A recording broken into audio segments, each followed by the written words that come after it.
I'll leap over them. Please don't. Talk to Zach about it. I don't know if they have insurance. You can practice on Sundays. And your voice.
Myself, so I know I'm here.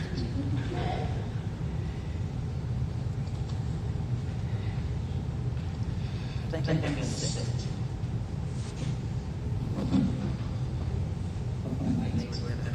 Thank you. All right. Welcome. We welcome you to the First Unitarian Universalist Church of New Orleans, one of three congregations in the greater New Orleans area. This congregation has gathered in love since 1833 to seek holiness and work for justice in the world. I am Janice Bailey, and my pronouns are she and her. If you are a visitor, we'd love for you to raise your hands so that we can welcome and greet you.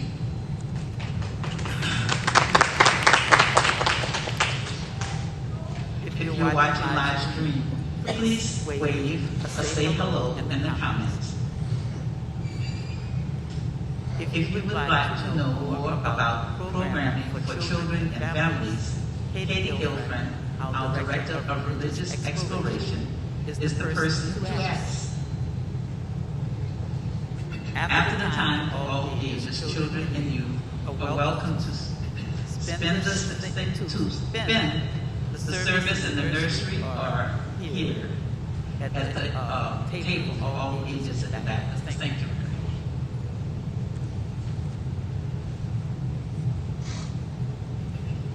We are a lay-led church, choice with the mission to offer joyful, mind-expanding worship services, provide opportunities for fellowship and spiritual development for children, youth, young adults, and adults, promote social change and inspire services to the larger community.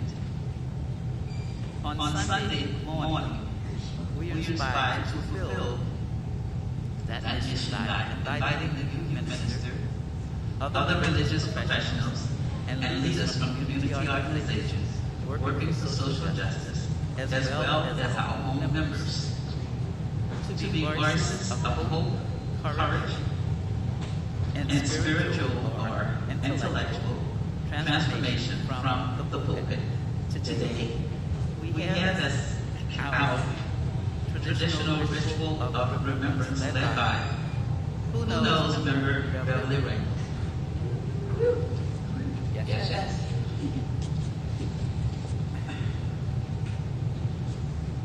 Okay.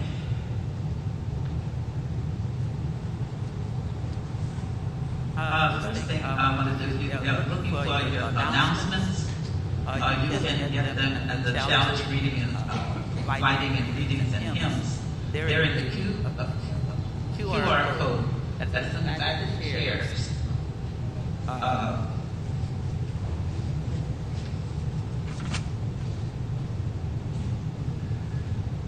have a spotlight announced by Casey Grove.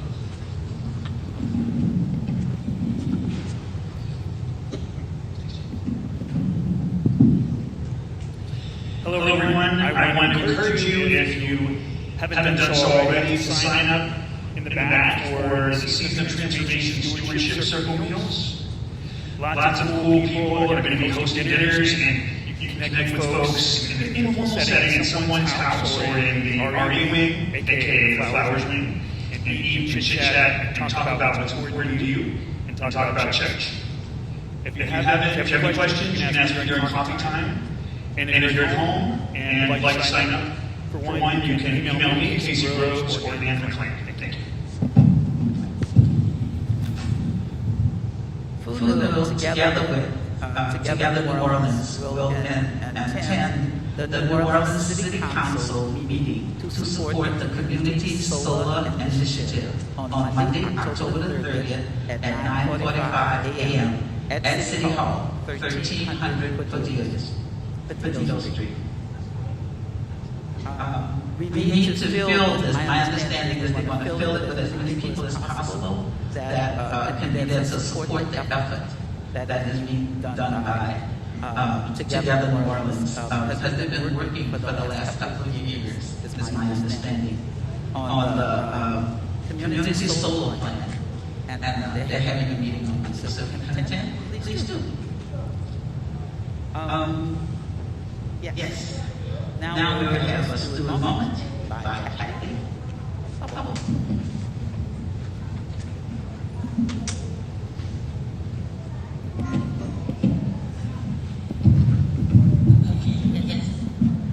Good morning, everybody. I'm Kathy Hubble. I'm sorry? Oh, okay. Periodically, the membership team chair will lead a service and will ask us to stand to represent our years of membership in this congregation. Some years ago, I stood to represent my 10-year with Funo. And at that time, I was amazed that I had been a member for so long. 25 years later, I'm still here.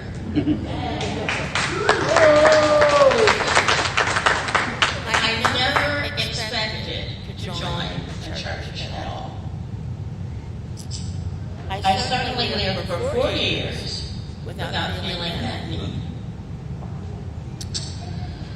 However, I had a 5-year-old son, and because so many of our cultural references are embedded in religion, I wanted him to have knowledge without dogma or creed.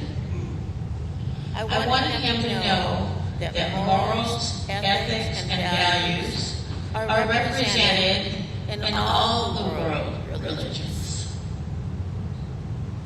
and not in just one perfect denomination. Luckily, I found Funo. He liked coming to Funo from the very first day, and I did too. He stayed at Funo through high school. He helped sell Christmas trees, and he was part of the youth group that Katie Gelman was a part of. And Nathan Ryan, who is the minister at the youth church in Baton Rouge. But then sort of drifted away. But he still considers himself UU. He just doesn't attend church in Oakland, where he lives now. But I am still here. I am still here because I thrive in the midst of a congregation that welcomed a person with more questions than faith. I am still here because the 7 principles of the UA covenant make sense to me. And visitors can find that covenant in the front of our hymnal. I am still here because I can take pride in this church's 190-year history. And hope I'm going to be here for the 200th. But you know, life is the 190-year history of liberal religion and social justice. And I am still here because the people who contributed to our recent history are my dearest friends. I have found that giving my time and a portion of my income to this congregation was a gift to me. I am grateful to each and every one of you for attending and tending to the well-being of this church. It is for this reason that I participate in the annual budget drive every year. I remember hearing a phrase suggesting that one should give until it feels good. My 2024 ABD pledge of $2,400 in this time of transition is for me a joyful gift. And I just want to thank you all for being here and listening to me today. And I also want to say, see me at the back of the church to sign up to volunteer for the Christmas tree sale.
Please rise and guide your spirit.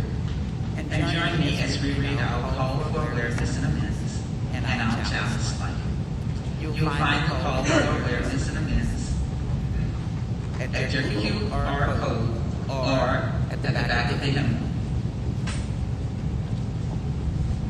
We gather today at a crossroad. The place of many tongues. But we are newcomers to this land.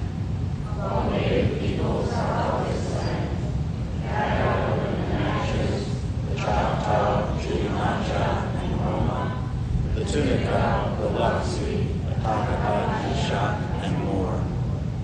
Know that we gather The land that was stolen, the spoils of colonialism and broken treaties.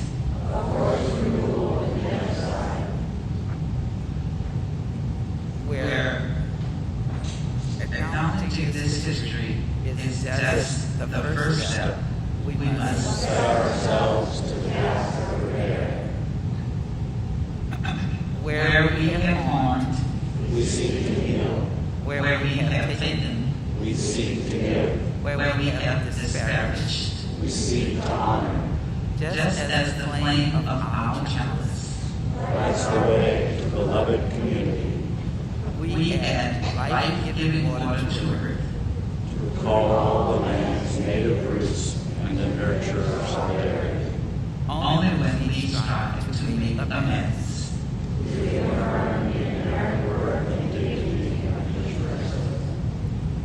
Please remain standing.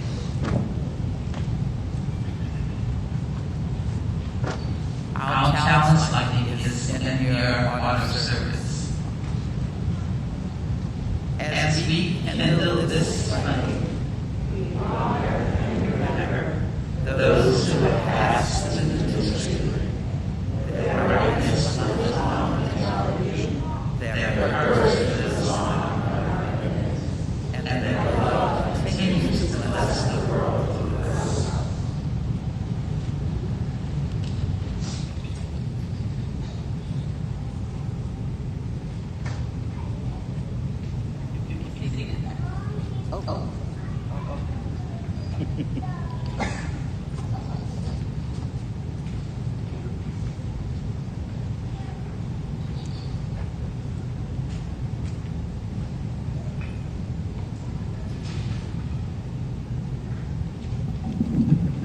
Please remain present and join in singing our opening hymn, number 366, Hallelujah.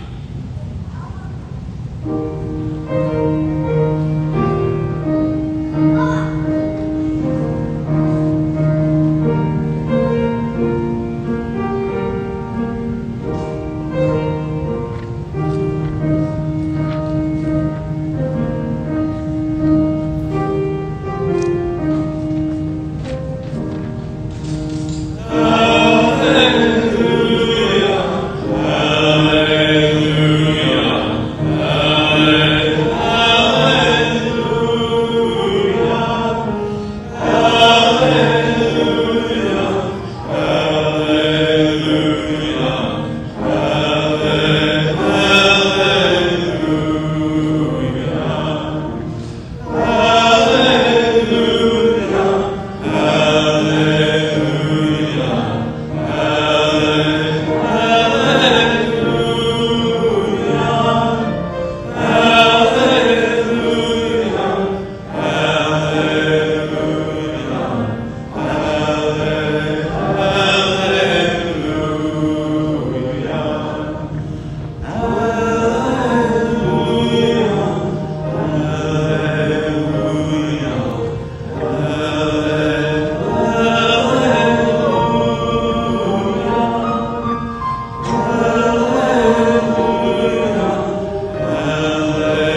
morning.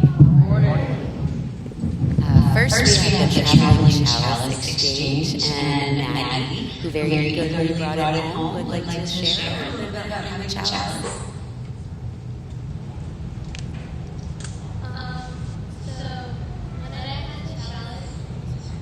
When I had the chalice, I looked through it, like I had the chalice like 2 years ago, and it was cool, and then I did chalice lighting, and then read something in the chalice book. Thank you so much, Maggie. Yay.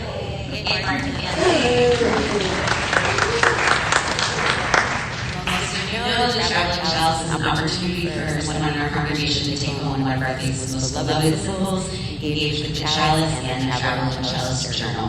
And really, there's so much beauty in this journal. So if you haven't seen it in a while, I really encourage you to take it home with you. And I'm going to take up too much time explaining things. Most folks here know what it is, but I really love volunteering to take it home for a couple of weeks. Even if you don't get to write an entry in the journal, you just write your name and the dates you had it. But really looking through the book, I promise will help you feel more connection to this congregation, more connection to our faith. And if anyone is feeling any sense of despair in the state of the world, this will help to brighten your heart, I promise. So do I have an eager, willing, or either reluctant volunteer? Wonderful. Will you please come up forward and introduce yourself?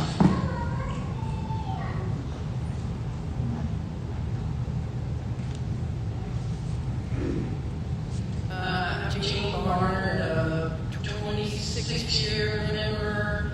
I really appreciate taking the challenge on maybe 10 years ago. And now I'm here for refreshing time.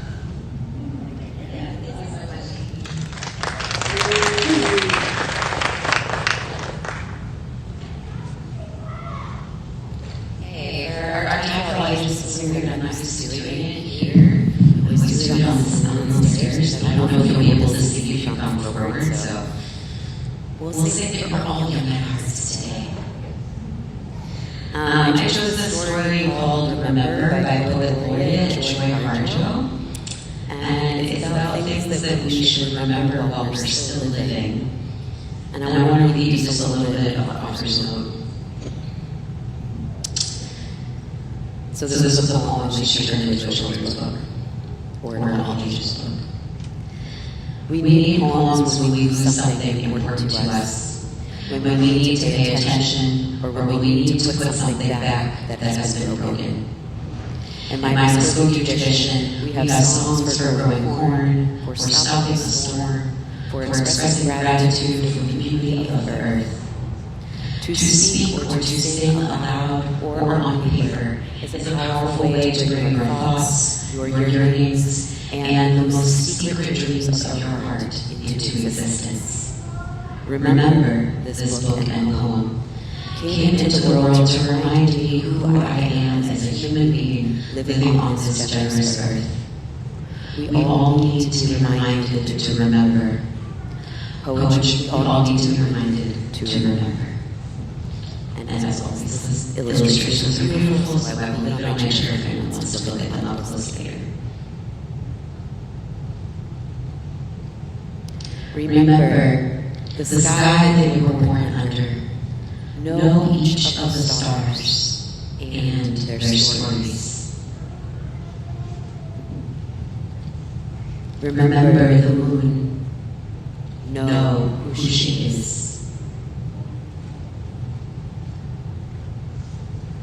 Remember the sun's birth at dawn. That is the strongest point of time.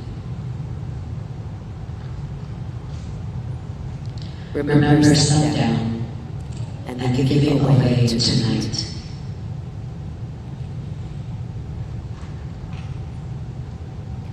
Remember your birth, how your mother struggled to give you form and breath. You are evidence of her life and her mother's and hers.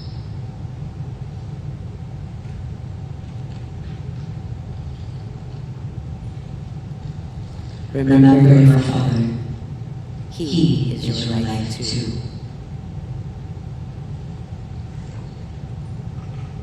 Remember the earth whose skin you are. Red earth, black earth, yellow earth, white earth, brown earth. We are earth.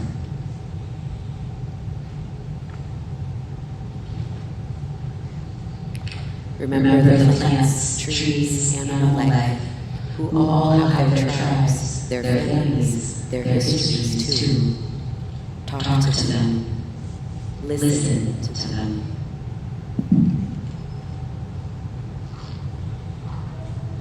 They are alive poems.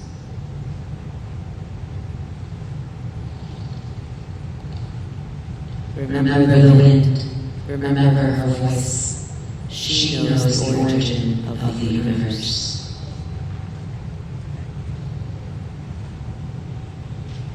Remember you are all people, and all people are you.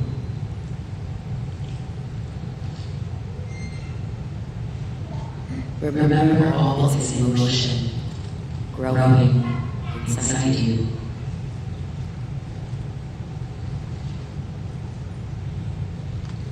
Remember you are this universe. And the universe is you.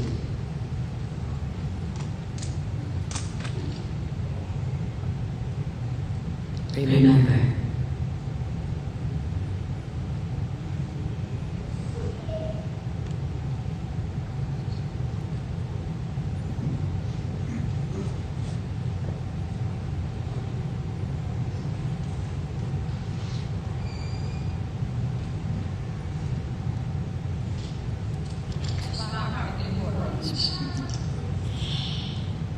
In this time we set aside for meditation and contemplation. If you have joys or concerns that you would like to share, the caring circle has provided a blank index card, or if there's not one, you can write on the back of the QR code card, located in the seat back in front of you or behind you.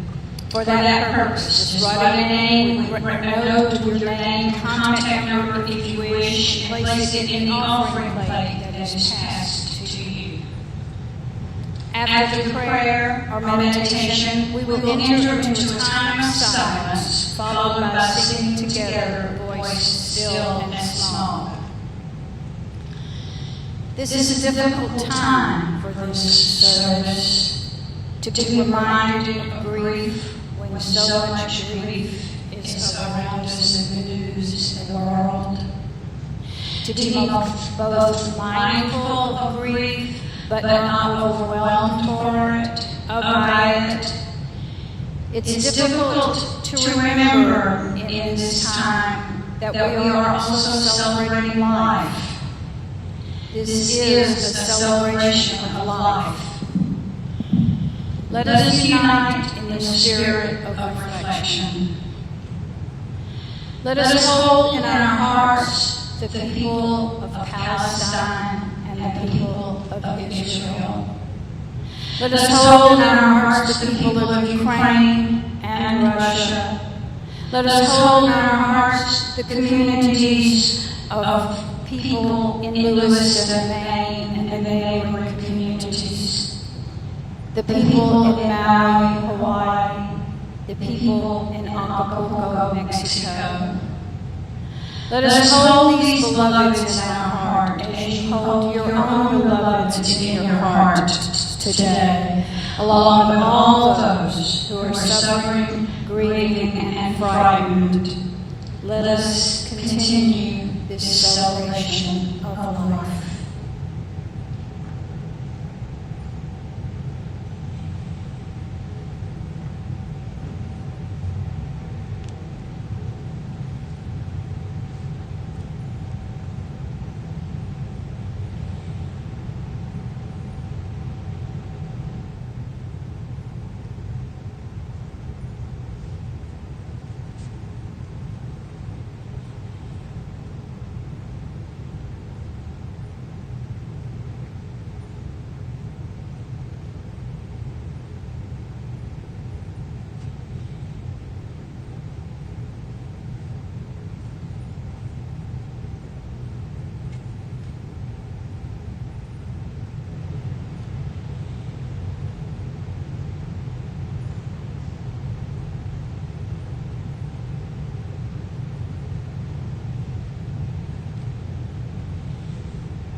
responsive reading. Number 721 in your version. They are with us still.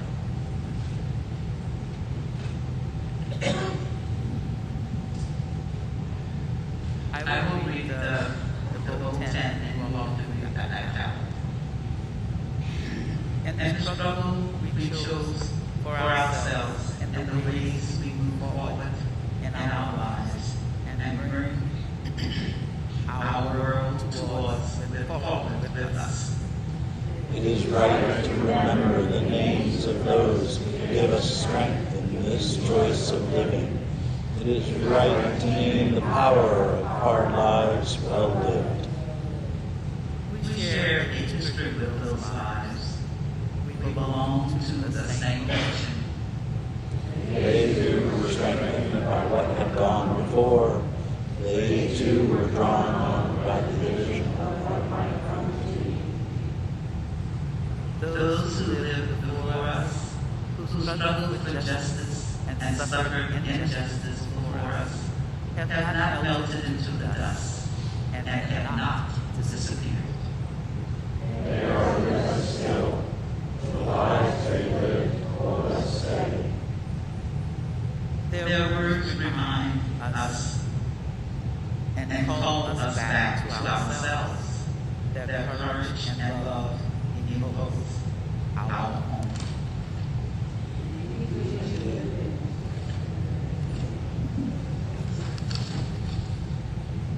We, the living, carry them with us. We are their voices, their hands, and their hearts. Stay with us.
want no world for beauty. Beautiful you are, my world, my true. And it's you who are whatever a moon has always meant, and whatever a sun will always seem is you. Here is the deepest secret nobody knows. Here is the root of the root, and bud of the bud, and the sky of the sky of a tree called life, which grows higher than soul can hope or mind can hide. And this is the wonder that's keeping the stars apart. I carry your heart. I carry it in my heart. Now, as you know, our tradition yoga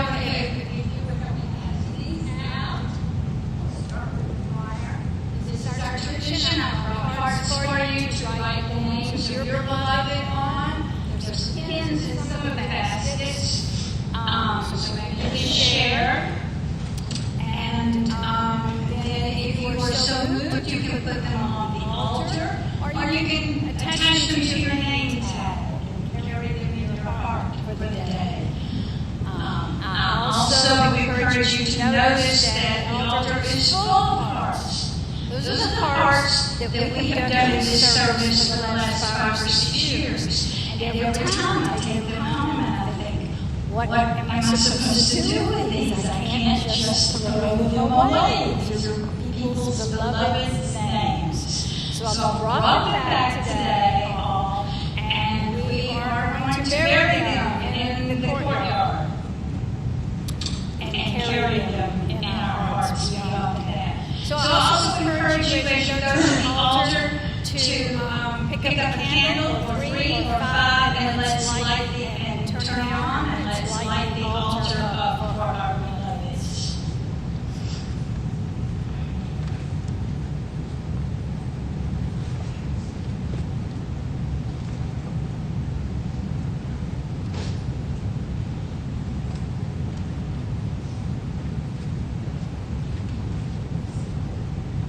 Tell you there's a little half hearts in there. That's not a half heart for somebody who's cutting their hearts out, cut the wrong way. Those are wings. Some of you may think of your beloveds as having wings.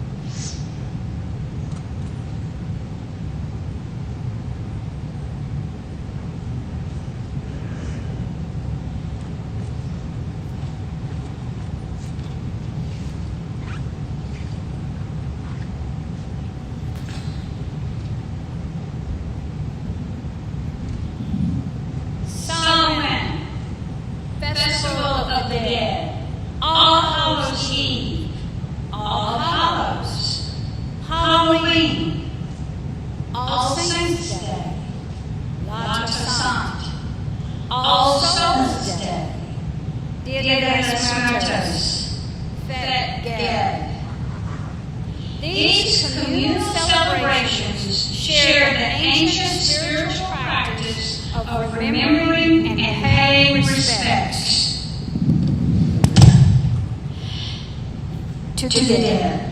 They all celebrate the idea of the space between the living and the dead becoming thinner, a thin veil, as it were, more malleable, the ability to communicate between worlds becoming extra natural, but in a communal sense, in a great big celebration of life. These are all Northern Hemisphere countries and traditions, so the harvest is also a big part of these celebrations. They are pagan and indigenous holy days, melded with co-opted, appropriated, in large areas of the world into Roman Catholic holy days of commemoration, remembrance, and communion. And in the U.S., the holiday has been commercialized into a night, now a month, of costumes and shenanigans, ghost manners, and skeletons in the front yard. Samhain, which means summer's end, began as a Celtic celebration of the end of the harvest and the start of the coldest half of the year. Placed on the pagan calendar, pagan wheel of the year, exactly halfway between autumn equinox and winter solstice. That puts it at the end of October, beginning of November, which are the days that all of these celebrations are held. For many practitioners, Samhain is also the spiritual New Year. Samhain was the ancient pagan festival of the dead, at a time at which the space between the dead and the living thinned. That the souls of the dead could step back into this world to visit, to return for a bountiful harvest feast with family and friends. As Christianity, especially Catholicism, grew and spread throughout Europe, transforming parts of Samhain, a celebration of all the ancestors, into an honoring of the saints and martyrs. November 1 became All Saints' Day, or All Hallows. The day before All Hallows was thus All Hallows Eve, now Halloween. Later, All Souls' Day on November 2nd was officially designated for remembrance for all the other souls, all the dead, in other words, the not so saintly among us. If you grew up Catholic in the world, you may have spent many childhood All Saints' Days whitewashing tombs and picnicking on the grounds with family, placing flowers, and sharing stories at the family vault or plot. All Saints' Day in the North Shore community of Macomb is also a stunningly beautiful practice called aloud, which families place hundreds and hundreds of candles and floral arrangements, freshly cleared, cleaned, and painted on the freshly cleared, painted tombs and gravestones, and descendants gathering tonight at 4 community cemeteries. The candle display is to represent the lighting of the way for visits from the ancestral souls, but it is also a symbolic reenactment of early people's lit branches for funeral processions along the bayou that runs through. With Western colonization, the arrival of Roman Catholic Spaniards to Mexico, the indigenous people's customs of honoring the dead at this time of year became Dia de los Muertos. For Dia de los Muertos, celebrants build ofrendas, private altars honoring the deceased, overflowing with offerings of painted sugar skulls, marigolds, and the favorite foods and beverages of the departed. They visit grave sites, bringing these offerings and leaving possessions, different only in style and produce harvested from the practices of the Celtic and Roman Catholic traditions. Also typically celebrated during the first days of November is Hades, Day of the Dead, Fete Dead. It's with its elaborately constructed altars and drawings on the ground called vivs, offerings of special food and drink, and most importantly, sacred dances and drumming. Rituals that are central to voodoo ceremonies and all performed to attract the ancestral spirits. Each and every sacred object and performance is an invitation for the dead to travel to this realm and celebrate their living descendants. While it is celebrated in numerous Christian churches throughout Haiti, it is mostly a festival of indigenous African traditions that were brought to Haiti with enslaved peoples. For many of us, these days have morphed into the secular smash-up holiday we've come to know and celebrate as Halloween, which has grown in my lifetime from one evening with make-do costumes to an event that lasts all month and all ages enjoy and celebrate. And I imagine a few of you were out last night in costume. And decorate for an entire month with decorations of pumpkins and squashes and corn to represent the harvest, and a burgeoning proliferation of skeletons to represent the dead. Costume tricksters everywhere and all ages. The spirits of Halloween have become the second biggest holiday, spending holiday in the United States. Sovereign, Festival of the Dead, All Hallows Eve, All Hallows, Halloween, All Saints Day, La Toussaint, All Souls Day, Dia de los Muertos, Fête de Guerre. These are the days. These are the days of remembrance, for honoring friends and loved ones who have passed and gone before. These are the days we may feel the veil thinner between life and death, here and there, present and gone. The days that spirits walk or float or sit among us. Days that celebrate when the souls of the dead return for a meal or a dance with loved ones. The days that ghosts, zombies, skeletons, and ghouls walk our streets, knock on doors, yell their threats of tricks that are easily swashed by offerings and candy. The days that communion and communication through the veil is possible, if only through remembrance. Because remembering and telling stories is how we carry them in our hearts. Now is your time to share. If you feel so moved, you can say a few words about someone you are remembering today, or show a photograph or a memento that you brought, someone you love and miss, and with whom the veil is a little thinner this week. This is a time to share not just our grief, but our joyous memories of life. In the interest of time, I'm going to ask you to keep your sharing brief to about a minute, maybe two. And if you would, maybe have at least, when someone is speaking and you want to be next, come on and walk up so that we can keep it going. So I'll open the microphone to share your memories.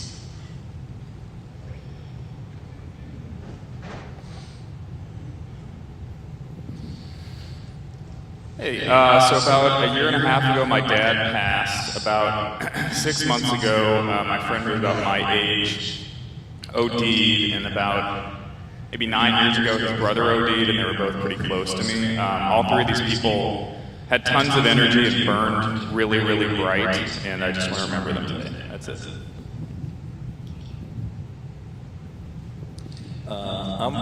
This morning, I'm remembering my wife's aunt, Gloria Burns Sassick, who we knew as Aunt Gloria, who died prematurely at the age of 97 last February.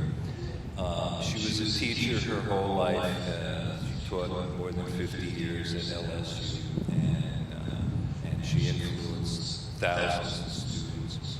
And in her memory, we brought a bottle of cold white wine to share with everybody after. Thank you, Aunt Gloria.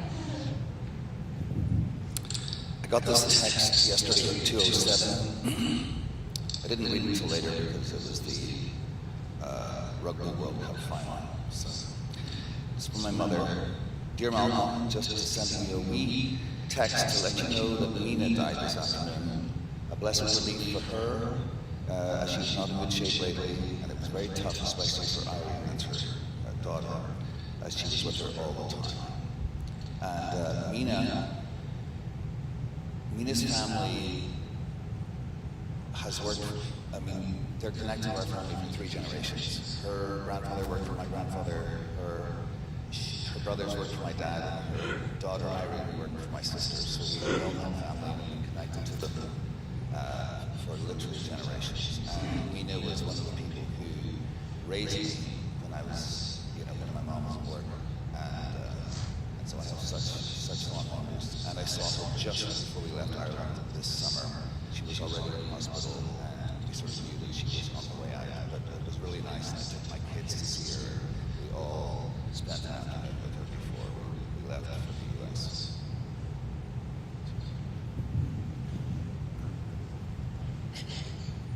Hi everyone. I want to honor 2 people tonight. This morning, many of you know that 2 years ago we lost my granddaughter who lived for 1 day. Her name was Josephine Alexander, and so we continue to hold her up as one of our angels.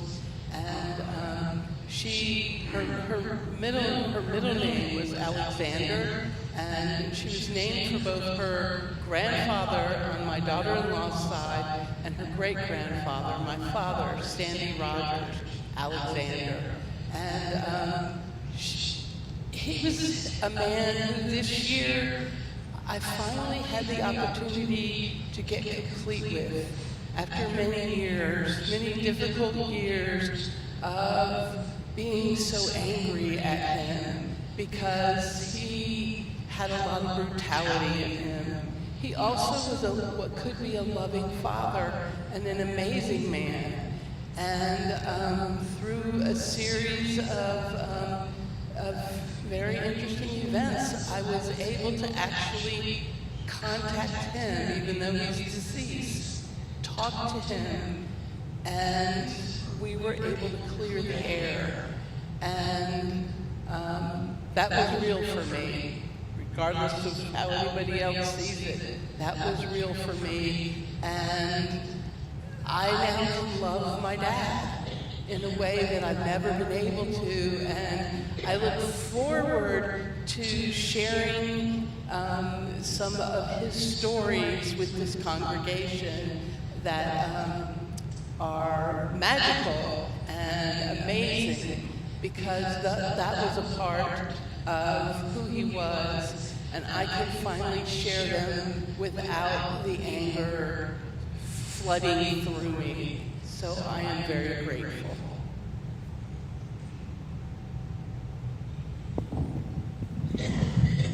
This next remembrance is a musical one from choir member Veronica Young, and she's going to be doing a song called Eli, Eli, and the words were written by a Hungarian poet named Hannah Senes, and she was recruited by the British and trained as a paratrooper to go in and rescue Hungarian Jews who were going to be sent to Auschwitz. And unfortunately, she was captured and imprisoned and eventually shot by a firing squad. But she refused to reveal any details about her mission. And she has become a national hero of Israel.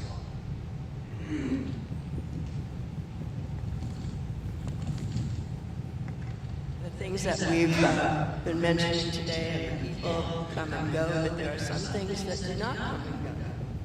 And this addresses that. My God, I pray that these things never end.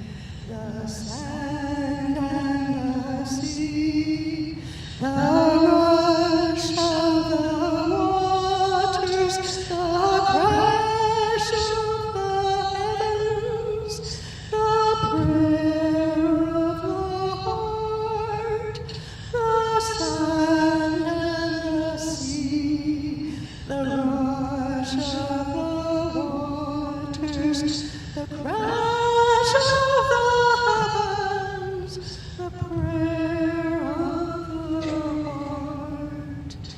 Eli, Eli, Shalom.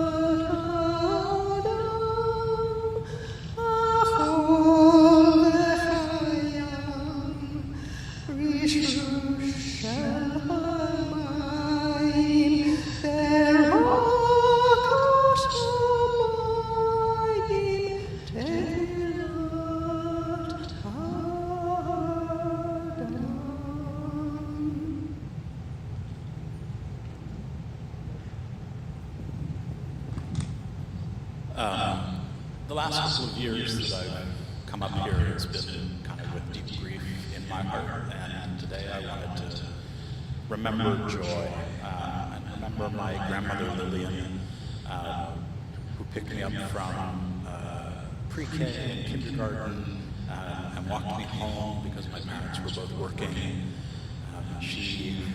Her husband had died. I never knew my grandfather when she had 5 kids and had never worked outside the house in the early 60s. And she moved the whole family to California and got a job working at a department store.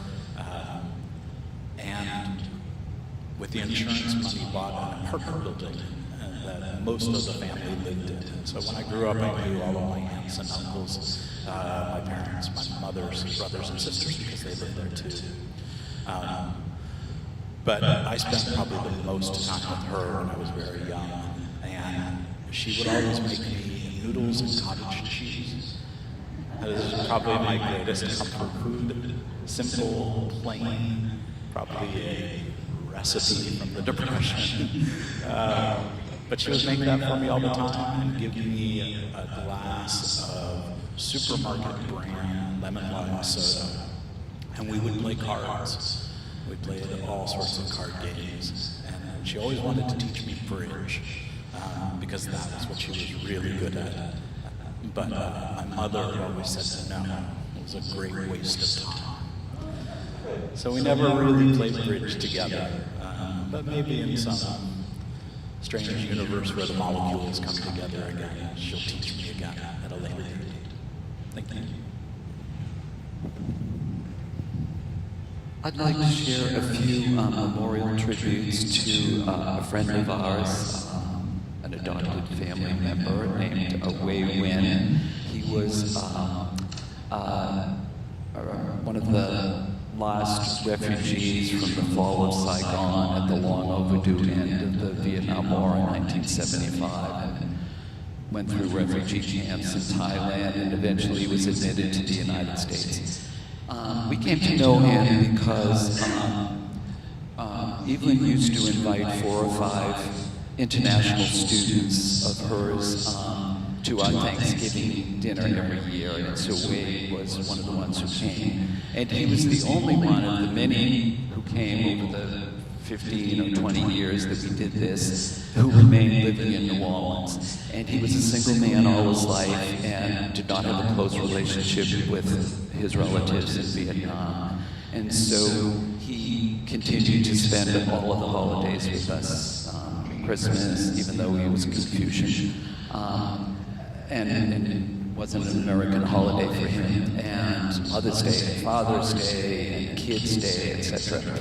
And so, what I liked so much about Wade was he eventually got diabetes and renal disease, and so he went on dialysis. And after several years of being on dialysis, he was a successful candidate for a kidney transplant. And then he had that for a few years, and then when he turned 50, he had his first scheduled colonoscopy, and the resident physician punctured his transplanted kidney during the procedure.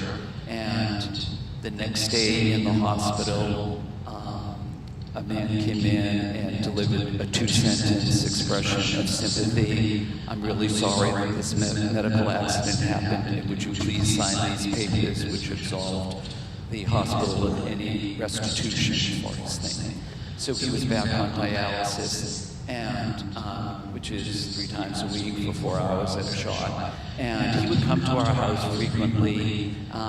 After that episode, Evelyn was declared his next of kin, and so whenever there was any medical incident, she was called, including when he died and we happened to be out of town. And before he did, we spent about 6 hours on the phone with him.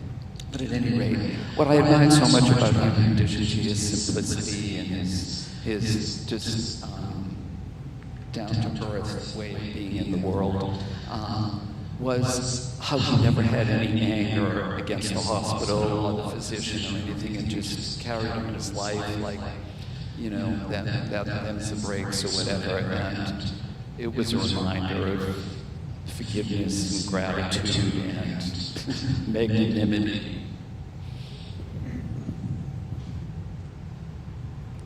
Hi. Some of y'all know my Aunt Sophia's cat died about a month ago. She was sick. I found a lot of cute pictures of her when I was looking for one that went out before she was sick. So if anyone wants to see how cute she is, I bookmarked all of them. But I just wanted to read a small piece of something I read about her. Emma came into our lives in a place where we knew no one, in a time when we could see no one, fall of 2020. And laughter felt far away. And she held us, sitting on our chests when we cried, meowing at the door until she forced us to go outside and see the sun, and she didn't let the house get quiet. And when we moved here, she didn't stop teaching those lessons. Reach out, she told me with a paw. Take a risk, she leapt onto my back. Be vulnerable with her incessant meow. Open the door, let in the light, sweep out the dust, look at the sun. Thanks, Emma.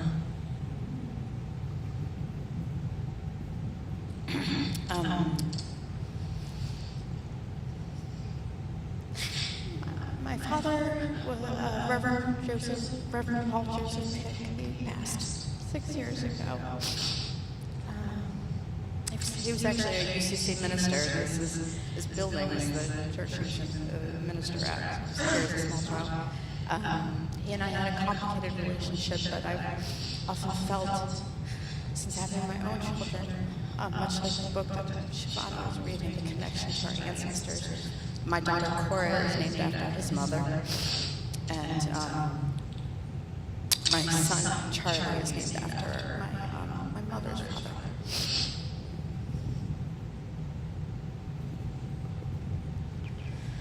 Most of you know that I met my husband in Togo many years ago, and I had the privilege of being able to go back this month after 50 years. And fortunately, I still had a little bit of ashes of my husband with me here. So I carried that with me and traveled to the village where my husband and I got married, with a dear friend of mine named Christine, who is a retired minister from the Protestant church over there in Togo, but also happened to have lost her husband at an early age. So she accompanied me to this village on a very bad road. We had a very difficult night in the village, and at night she told me, do you know where we're going to bury this little bit of ashes? I said, no, I looked around yesterday but couldn't find a place, a meaningful place. So we just went to bed, and then early morning, 5 o'clock, the rooster wake us up, and we opened the door, and in front of the door where we slept, the two of us in the same room on the same bed, there was a tree there, a fruit tree. We had not noticed the night before. So we said, both of us, this is perfect. So we used a fork and made a little hole and put the ashes there at the bottom of that tree. And Christine had told me, I'm a retired minister, I know how to do those things. So she said a little prayer just to remind me and her that we are just part of the earth, and but that's not all we are. So we are returning the parts that are part of the earth in the earth, and then the rest we carry with us. So I am feeling immensely grateful for this voyage, this trip that allowed me to reconnect and do this meaningful ceremony with my friend. I'd like to honor my friend Jimmy Owsley, who died the night before Thanksgiving last year. He and I became friends when we were teenagers, so we were friends for over 50 years. He was warm and funny, and he loved music. He was a good writer. He was always dragging me out to hear some new age band here in New Orleans. Always up for fun. Some decades ago, he moved to LA and spent most of his career working for MGM and then Sony, restoring the masters of all of the old films. So he had this encyclopedic knowledge of these, cultural artifacts that we all know and love. But today I want to remember him especially for his loyal friendship. About 2.5 years ago, I outed a sexual abuser on the front page of the newspaper. And one of the reasons that the newspaper was willing to publish the story was, one, my own detailed notes taken at the time, but also because Jimmy Owsley was willing to corroborate the story. And what I didn't know when I called him up and asked him if he'd be willing to talk to the reporter was that same week was the week that he was diagnosed with stage 4 cancer. He didn't mention that when I called him. And yet, he was willing to do this great favor for me. And it was courageous, and I am deeply grateful for his long and strong friendship and loyalty.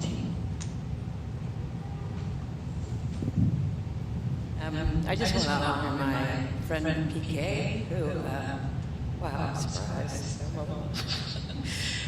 She died 4 years ago, so I've had 3 prior chances to do this and always thought I wasn't strong enough to get after her. I guess I'm still kind of not.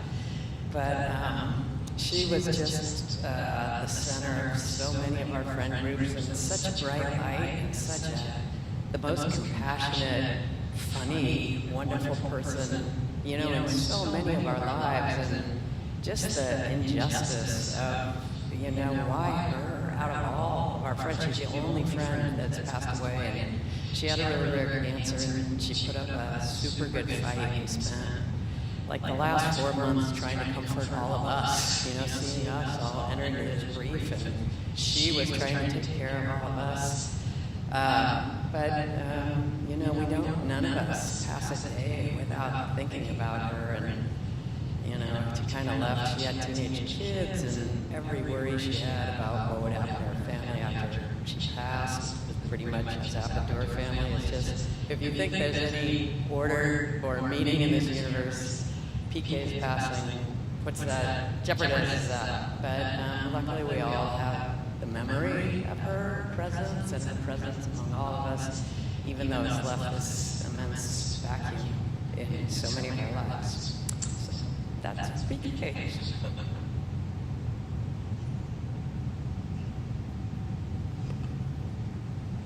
Good morning. First, I'd like to say that memory can be a blessing or a curse. And in this time, I'm going to share just a real short story of Miss Queen, that's me, and Miss Mary Finley. Miss Mary Finley. At 55 years old, I had just about given up on as far as romance went. And believe it or not, this congregation helped me a whole lot. And in this way, that what we were doing at that time we were in training for Jubilee, creating a Jubilee world. And I was a part of the training and agreed to be a part of the teams that would go to congregations around the country who perhaps didn't have people of color there, and perhaps set up a dialogue. That's mainly what it is, because and I know too, there's not too much you can do about a person's thinking on how they, as far as racial relations are concerned. But I am a person who I was leaving from New Orleans, Louisiana. This person, as a part of this team, was leaving from Milwaukee, Wisconsin. The person who's head of the team was from the Netherlands. And I had never been a part of the team before, but I said that if this woman can take part of her life to come here to do what she does, surely I can be a part of the team. So I agreed to be a part of the team and meet them in Florida. They said, well, this woman is a woman of color. I said, whoop-de-doo. And so anyway, but I went. And this is when I met Mary Finley. Mary Finley was 45, that's 10 years younger than I am. Okay, I stayed in my lane. But as a part of the team, I was the one who was around, joking around, because that's who I am. But she was very sincere, she and the minister. And it was a wonderful, wonderful weekend spent doing what we did. And that's just being a part of a congregation that was willing to at least talk about race relations. But this picture was taken on one of the happiest days of my life, the happiest evenings of my life. This picture right here. This was before I knew that one day she would be gone and I would be here. Because with her being young, never being sick and all that, I just thought I had it made. So I said, okay, I can just live, act ugly, do whatever I want to do because she loves me. She's not going to leave me. But what I didn't know was it wasn't her who left me. It was that body of hers that had just given out. And all I can say is those of you who have love in your life, love with all of your heart because you don't know. None of us know how this thing is going to work out. But I can say that I'm just so grateful for the privilege of feeling that I was loved and was loved in return.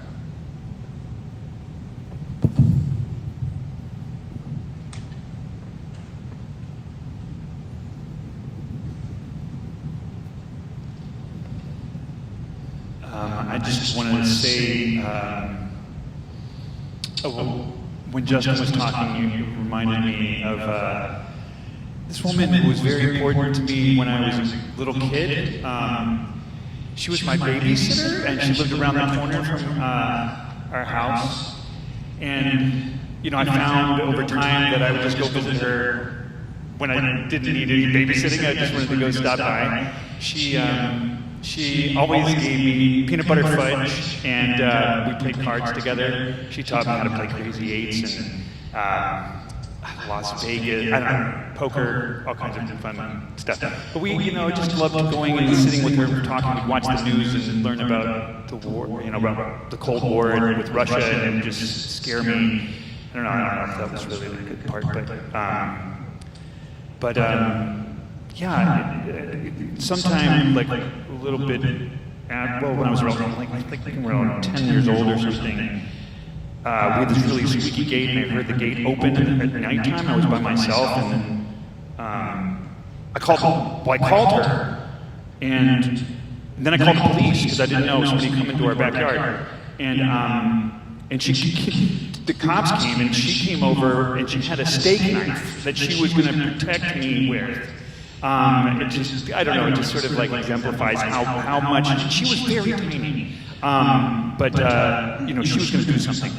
And it turned out to be a friend of my brother's who was trying to get his bike. But anyway, I miss her, and I hold her in my heart. I'd like to honor my father, David Gelfand, who was a member of this congregation and drowned in the Gulf of Mexico a month after Hurricane Katrina. I still miss him every day. We were very close. And he was an absolutely brilliant man, a constitutional law professor at Tulane, expert on the First Amendment in the country, wrote many, many books. I really didn't realize till I had to clean out his whole library how many books on law he wrote. But also loved to play as much as he loved to work. So really loved music, absolutely went to Jazz Fest all the time, big Grateful Dead fan, jam bands, reggae, loved jazz. Didn't have very good rhythm, so it was always funny to kind of like watch him try to dance like off rhythm, but he just with so much passion though. And he was a really devoted and loving father, very charismatic and charming. And yeah, I like to think when I do miss him, and I feel him a lot when I do my work here at this church, because he definitely was a big part of me learning how to be a decent writer and also how to do public speaking well. So whenever I'm standing up here as part of the congregation, I always feel like he is with me.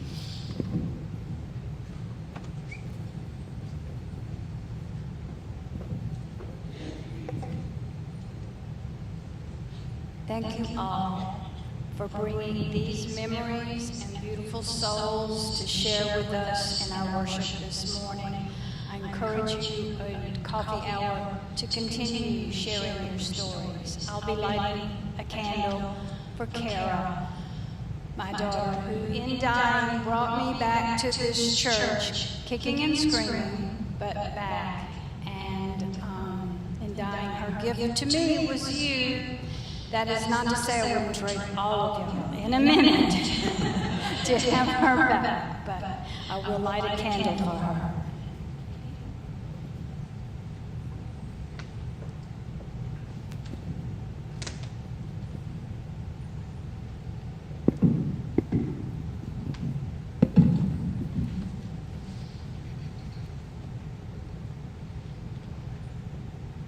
A blessing for grief. May you be tender and gentle with yourself, and be cared for by those who will envelop you with compassion and presence. May you know that there is so much beauty in your grief, especially when it feels messy. May you know that the depth of grief, may you know that the depth of your grief is a measure of the love your heart is capable of. May you cry an ocean of tears and never fear the tides of your grief. May you scream and rage and emote your pain in safe and supported spaces. And may you never be judged for the power of your expression. May you be comforted by a blanket woven of love when you feel the harsh and palpable illusion of aloneness. May you remember in moments of despair that all life comes from the womb of sacred darkness, and that something new will be born from this void. May you allow yourself to change. May the pain of your loss awaken you to the pulse of your humanity. May you have faith in the crucible of your soul to transform this grief into a numinous song that brings you closer to your own divinity. May your experience of loss expand your capacity to extend compassion to others. May you eventually wear your scars as luminous gems on the unfurled wings of your heart. And may you always remember the preciousness of life.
Walking, I am listening to a deeper way, Suddenly all my ancestors are behind me. Be still, they say. Watch and listen. You are the result of the love of thousands. The words of Linda Hogan, Native American writer. First Church members who have become ancestors since I have become a part of this congregation in 1985 include Jack Gillespie, Millie Gillespie, Dee Dee Howard, Reverend Albert Dorlando, Betty Jensen, Audrey Barnett, Al Pleasant, Doc Goltz, Evelyn Dubartel, Leah Moulton, Oscar Flowers, from whom our religious exploration wing is named, Ron Henderson, Rich Murray, Marshall Bevan, Paul Escher, Reverend Suzanne Meyer, Kathy Cohen, Nicole Spaulding Escher, Carl Ketchel, Gina Ketchel, Esther Scott, J.B. Gautreaux, Judy McCoy, Margaret Schaefer, David Longanek, Danielle Knight Buckle, Sam Hinton, Charles Foster, Wade Welch, Meg Dukowski, who wrote a history of our congregation, Kit Center, for whom the Gillespie Center breakfast is named, Kara Morgan, Pat Henry, Lanny Goldfinch, Sherilyn Shue, David Gilfan, Michael Bailey, Bob Porter, Julie Howard, Linda Lambert, John Walcott, Lynn Kaliva, Augusta Butler, Dee Dee Devereaux, Mary Middle, Michelle Remion, Martha Boudreaux, Donna Nathan, Joe Cook, James Butler, Shirley Ann Grau Feebleman, Oliver Middle, Rodney Workman, Cherie LeBlanc, Senna Oz, Wayne Nettles, Joe Boudreaux, Ron Cuccia, Bill Snyder, Max Escher, Peter Gay, Dr. Gregory Ferris, Charmaine Dumarel, Sybil Khan, Avis Ogilvie Moore. This list is not chronological and not all-inclusive.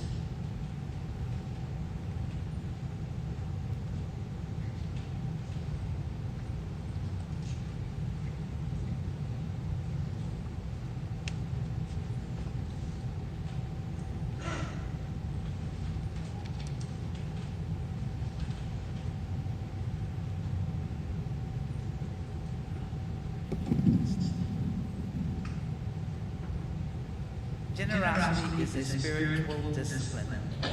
We can now practice our act of giving either by texting GIVE to 504-608-7030, placing it in the basket when it is passed by the greeters as they come around.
gifts to this community of faith are gratefully received. Let us acknowledge them with the words in your honors. This gift from the abundance of my life blesses me, our ministries, and the world. Please stand and guide your spirit and join as we extinguish our chalice. The words are given of our service. We extinguish this flame, but not the light of truth, the warmth of the community, or the fire of the commitment. These we carry in our hearts until we are together again.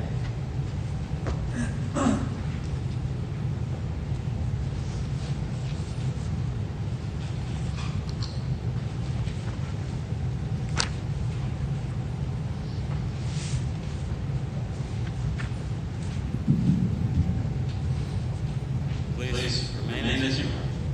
And join in singing our closing hymn, number 354. We laugh, we cry.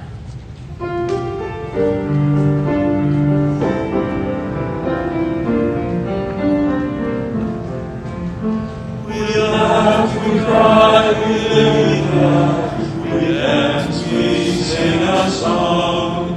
We need to feel there's something here to which we can belong. We need to feel the freedom just to have some time alone. But most of all, we need close friends we can call our very own. And we believe in life and in the strength of love. And we have found the need to be together. We have our hearts to give. We have our thoughts to receive.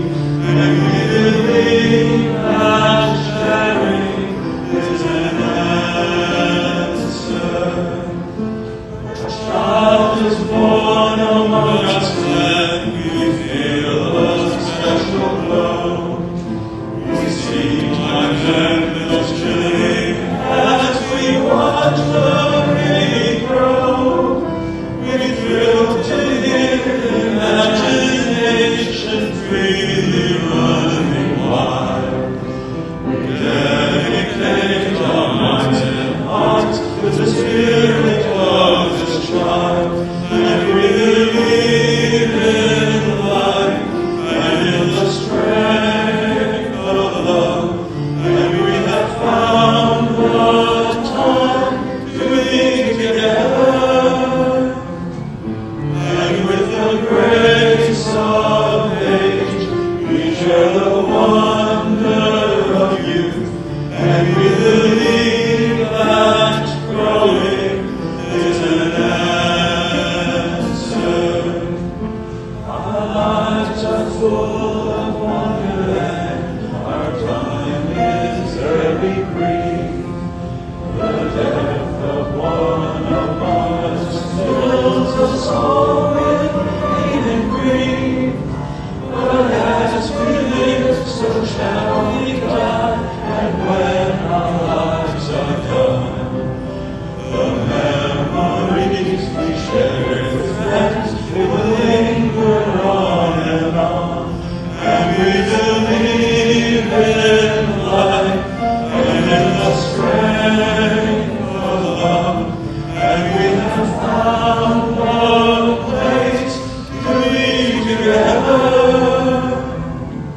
We have a right to grow. We have a gift to believe. And in our living is an answer. We seek elusive answers to the questions of this life. We seek to put an end to all the waste of fearless strife. We search for truth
Remember, the circle is open but never broken.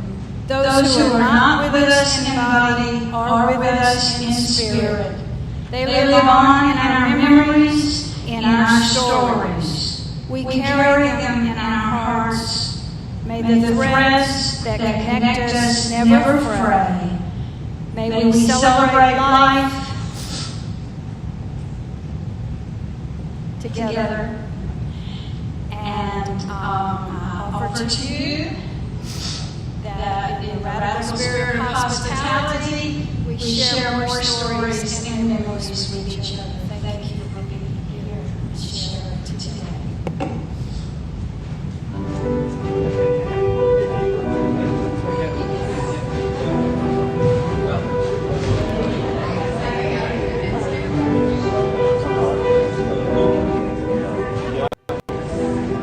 That was really sweet.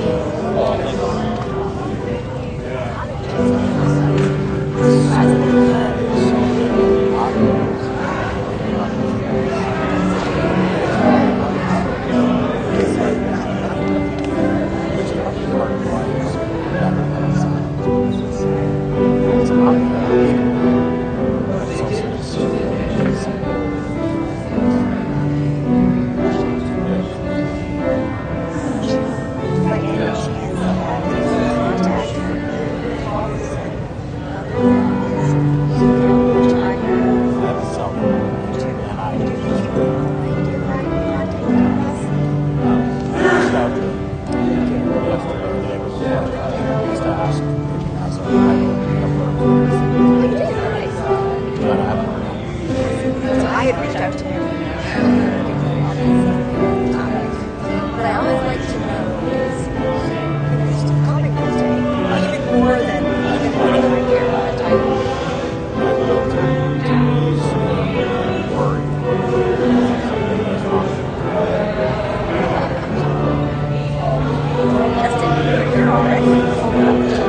last half of the year, let me tell you.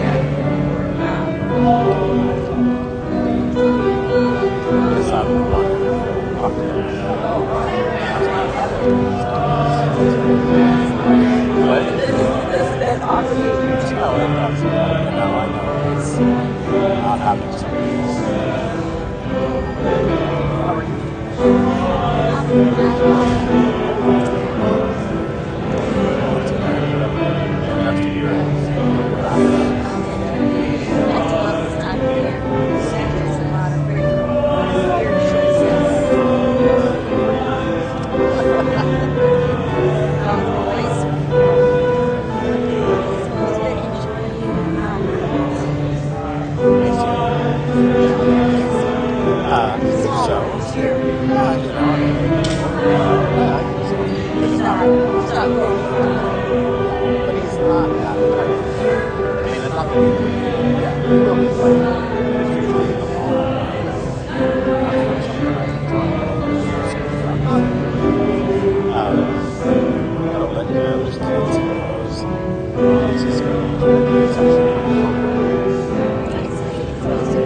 Yeah.